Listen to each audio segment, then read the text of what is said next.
550 ජාතක පොත් වහන්සේ. අංක 8 ගාමිණී ජාතකය.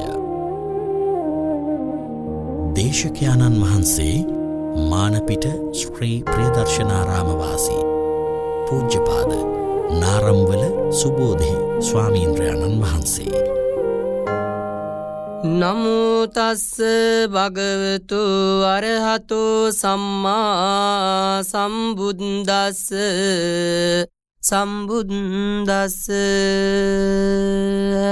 තවද එක් සමයෙක් කී සනරාමර ලෝක ගුරු බුදුරජාණන් වහන්සේ දෙවුරන් වේරේ වැඩවසනසේක්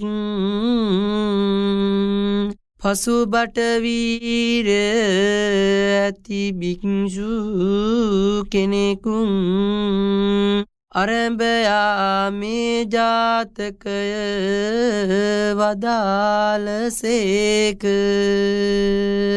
මේ ජාතකයෙහි වර්තමාන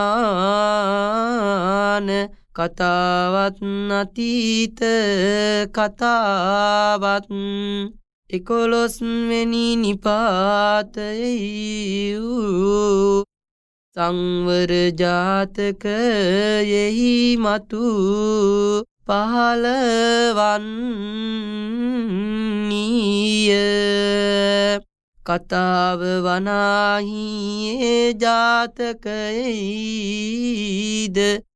මෙතැන්නිද ඒකාකාරමය.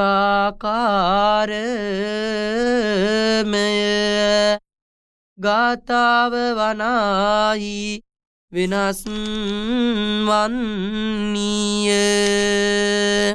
ගාථාව වනාහි වෙනස් වන්නීය.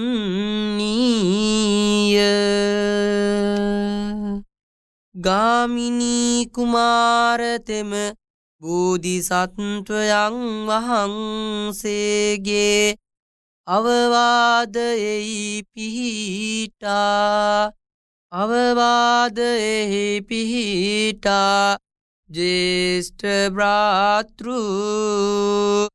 කුමාරවරුන් 100කට බාලව 100ක් පමණ භ්‍රාතෘන් පිරිවරා කවල චත්‍රයාගේ යට උතුම් ආසනයෙහි උන්සේක. තමාගේ ඓශ්චර්ය සම්පත්තිය බලා මේ මාගේ ඓශ්චර්ය සම්පත්තිය අපගේ ආචාරීන් වහන්සේ සංතකයයි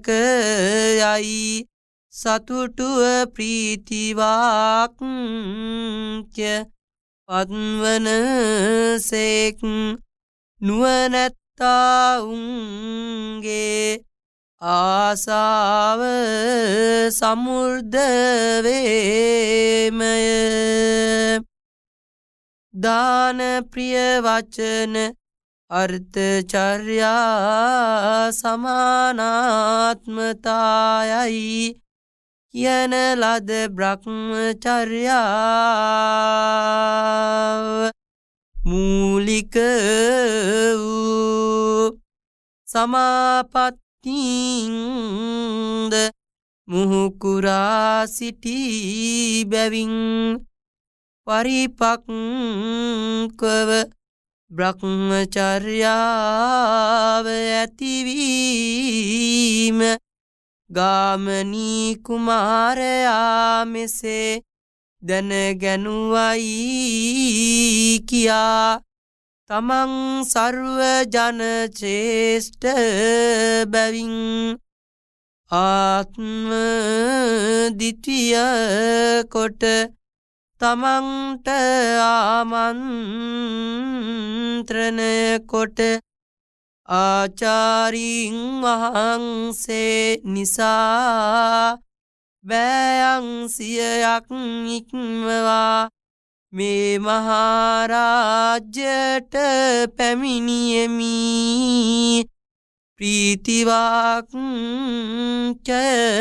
පැවැත්තුසේක.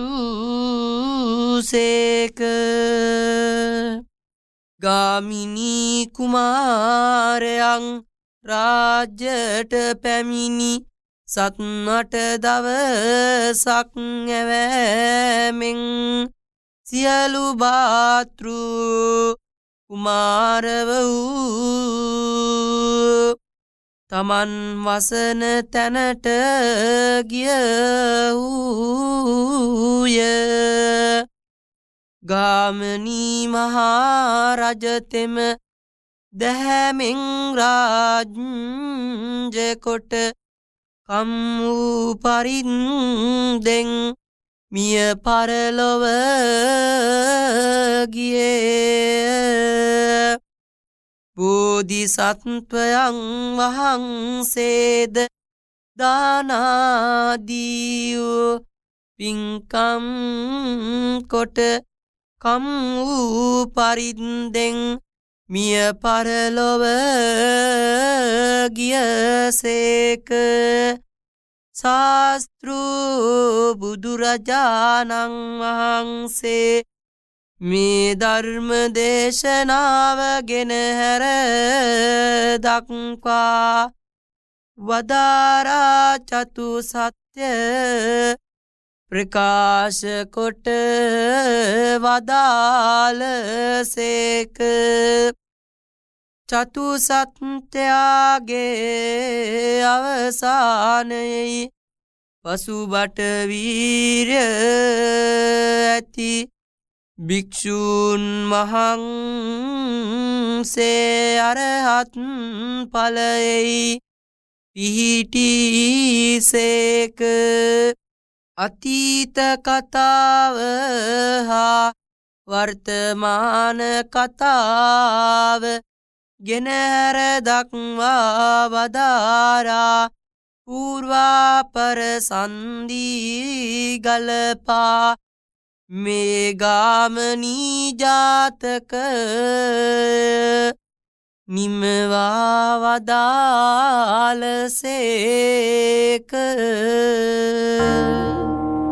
දේශකයාණන් වහන්සේ මානපිට ශ්‍රී ප්‍රියදර්ශනාරාම වාසී පූජ්‍යපාද නාරම්වල සුබෝධි ස්වාමීන්ද්‍රයාණන් වහන්සේ